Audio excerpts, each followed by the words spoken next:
Ladies and gentlemen, welcome aboard the Wright Flyer. As always, this is your captain, Randy Wright speaking, and I want to take this opportunity to thank you for choosing to fly the friendly airwaves with us here on our state-of-the-art radio program here on Radio Aviation Excellence, the Wright Flyer. Well, folks, for your next treat here, I've decided to pull up one from Joe Biden, because Joe Biden is just making so many errors, error after error after error, and it shows no signs of improving at any point in the foreseeable future. Because how can it, when he is one who follows every failed public policy position that we have seen in modern memory and has embraced a left-wing ideological bent that really has no place in an open and free society. But when we think back to the summer of love in 2020, after St. George of Fentanyl, Floyd, had passed away, pandering is what the Democrats have been doing. This is when they were gaslighting us for all of the reasons that they had, claiming that it was a fiery but mostly peaceful protest when they were burning Wendy's and when all of our cities were on fire, and then, of course, making the dubious henny penny the sky is falling type nonsense that they did after the January 6th, crackerjack insurrection that really wasn't an insurrection, but hey, that's the Democrats for you. But why did they do this? That's the question that keeps coming up. We know that they did this back during the Obama administration. We know that there was the shooting of the Dallas police officer by Black Lives Matter people, or that sniper back in 2015. You notice that doesn't get much media coverage anymore. And we know that the race hucksters were out there doing whatever they did.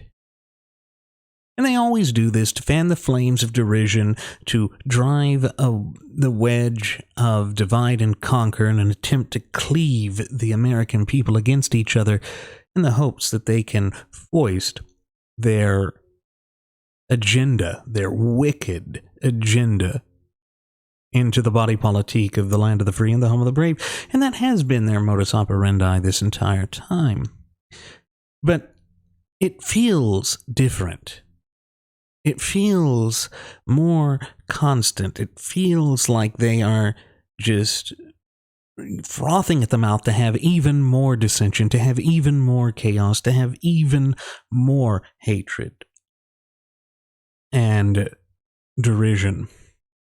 And I think the reason for this is because they want to double down on their Marxist agenda.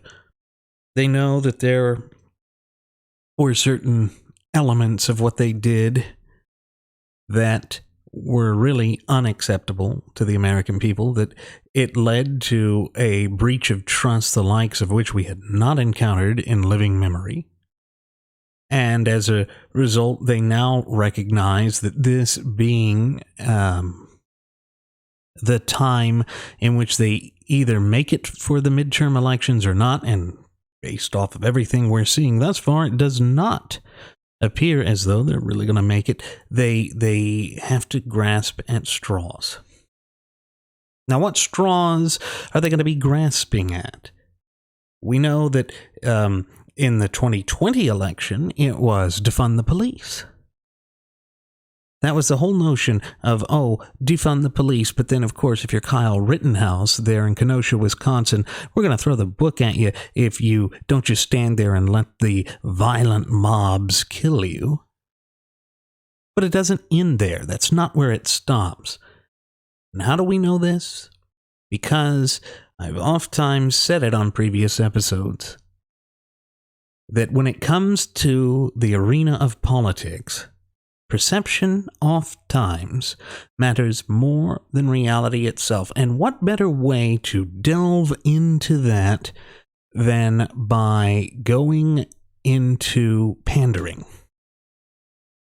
Political grandstanding, attempting to do anything and everything within your power to foist up a narrative that is a false one, while seeking to achieve whatever political gains you can. Can we put that past Uncle Joey? Can we put it past a man whom I'm beginning to wonder whether his namesake was Joe Stalin? Well, let's take a look. This one comes to us over there at The Blaze by Chris Pandolfo, and it's Biden will reportedly issue 2 executive actions on police reform, because what else can he do? Now, what does that mean, police reform? Does it mean defunding the police? Well, the Democrats have been split on that. Of course, they've been split on that because the narrative has been working against them. Time and again, it has been shown in poll after poll after poll, particularly in minority communities, that their approach is not being accepted. And who can blame minority communities? Who wants to have it to where crime runs rampant? Well, Marxists do. Cultural Marxists do. We've seen that time and again because they are basically embracing the Frankfurt School approach. So let's delve in a little more deeply here. President Joe Biden is reportedly preparing 2 executive actions on police reform that will be timed to coincide with the start of Black History Month in February. So there we have it. There's the political grandstanding. And then, according to CNBC News, the executive actions are still being finalized and will be presented to the public around the same time that Democrat lawmakers reboot the St. George Floyd of Fentanyl Justice and Policing Act. Oh, you mean the act that was about defunding the police, that was about doing all sorts of wealth redistribution, a redistributive scheme? Yes, that's exactly what it is. This is the one that wouldn't pass and shouldn't pass. And that was because of the Republicans favoring that compromise bill. I'm to the point now where I don't want to give them an inch on any of it. But anyway, the specific details of the executive actions were not disclosed by the sources who spoke with CNBC. I wonder why. The network reported that Biden will use the rollout of these executive actions to attack former President Donald Trump. You know, it's almost as though they are unable to think or act on their own. And of course, they are unable to think and act on their own because they don't have original thoughts and they are caught with their pants down. Their failed public policy positions, their attempts to push harder and harder without relent, particularly with the COOF and in connection with this summer of love for Fentanyl Floyd, has only led to their popularity being in the gutter. And anyone who's paying a modicum of attention recognizes that and can see it. Anyone who's being intellectually genuine can see it. But they are getting desperate. Desperate. That's why they're keeping the details about this hush-hush. They don't want that to get out. They don't want the American people to tear them asunder and a new one for this. Well, to hell with them. To hell with them. Democrat efforts to revive police reform come after promises made to the party's black voter base were not kept. Wait, you mean to tell me that the Democrats pandered to a minority group and lied to them in order to gain political points? Oh, you don't say.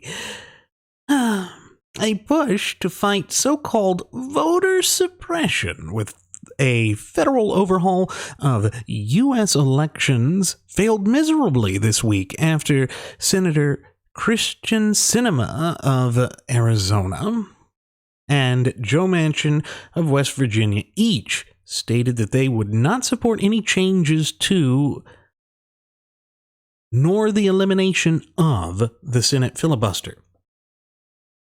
Now all of the pieces are starting to fall into place. The kabuki theater has been set. The stage has been set. Each of them are standing there, wringing their hands, attempting to make political hay out of this, attempting to basically double down on that cultural Marxist critical race theory nonsense in order to force their agenda upon us. It's all coming to the epicenter. So, well, what do we have here? Months of effort by the president and Democrat leaders to cajole, threaten, and plead with the moderates within their ranks were for naught, and that leaves the 50-50 Democratic majority stuck in the unenviable position of having to compromise with the majority if they want to pass legislation. Hey, you know, it's almost like our system was designed to prevent ideological agendas that are against the very framework of our representative republic from being able to be rammed through. It's amazing, isn't it? Of course, we know there's an election in November. Oh dear, this is going to get scary for them. Which means that instead of compromise, Democrats want to introduce several messaging bills that will get the party base excited about communism and burning cities again, is what it's starting to sound like, but ultimately won't go anywhere, again, to fan the flames. The president, meanwhile, will rely on executive actions, executive fiat. You know, something that really doesn't do anything, something that is extra constitutional the way he's using it, which will give the appearance of doing something but cannot go too far, or else they will be challenged in court and struck down, just like everything else with this regime. And the likely result is that any egregious action taken by Biden will be reversed as soon as the next opposition president assumes office, whenever that may be, of course. Now, again, it's all linked, as the article does show there. It's all linked to Biden's failing and falling approval numbers. Now, why would Biden's numbers be falling when he was said to be the most popular president we've ever had? It's because he's not the most popular president we've ever had. He's not even remotely close. He's not even remotely qualified for the job. There are questions about his mental acuity, his mental ability to handle the stresses of the job. Statements he's done, things he's said, he's got all of the signs of dementia. And the Democrats know that this, in conjunction with rapid skyrocketing inflation and the economic hardship and woes that are being felt by average, ordinary American citizens, means that they are in the position against the American people, that they are in a position that is a losing position. Now, ladies and gentlemen, there's no escaping that. There's no way they can escape that. And so they're having to double down on this. It's as the article over there at the Blaze says, a Quinnipiac poll released this week found that only 33% of U.S. adults approve of the president's job performance, which is then further broken down to only 24% of independents, the ones that the Democrats really need to keep winning. And Hispanics, now this is where it gets interesting, It's just above 28% that approve of Biden. This is seeing and showing beyond a shadow of a doubt, as well as in no uncertain terms, that Biden is divisive. And we do disapprove of his handling of the economy and everything else. Now, what else is getting worse for him? This is something that even CCCP CNBC had to note, that his approval among black voters is still at 57%, but that is a significant fall from April, when it was at 78%. So therefore, if black voters don't turn out to vote for the Dems in 2022, in this midterm, any chance of them holding the legislative branch of government is gone. Again, this is essentially the sweet meteor of death falling upon the hopes and dreams of the Democrats. Their electoral prospects are falling apart, and they're falling apart because their policies are disastrous. They push too hard, they push too fast, and it has netted them this. With inflation going through the roof, with gas prices going through the roof, with people feeling, like they have no security, with them overreaching with the COOF, which is already starting to burn itself out, there really isn't any positives that they can turn to.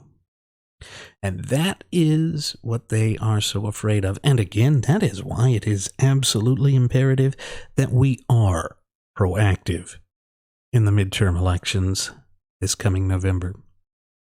With that, ladies and gentlemen, I want to thank you for choosing to fly the friendly airwaves with us here at the Wright Flyer. I hope to see you again next time. Please do take care.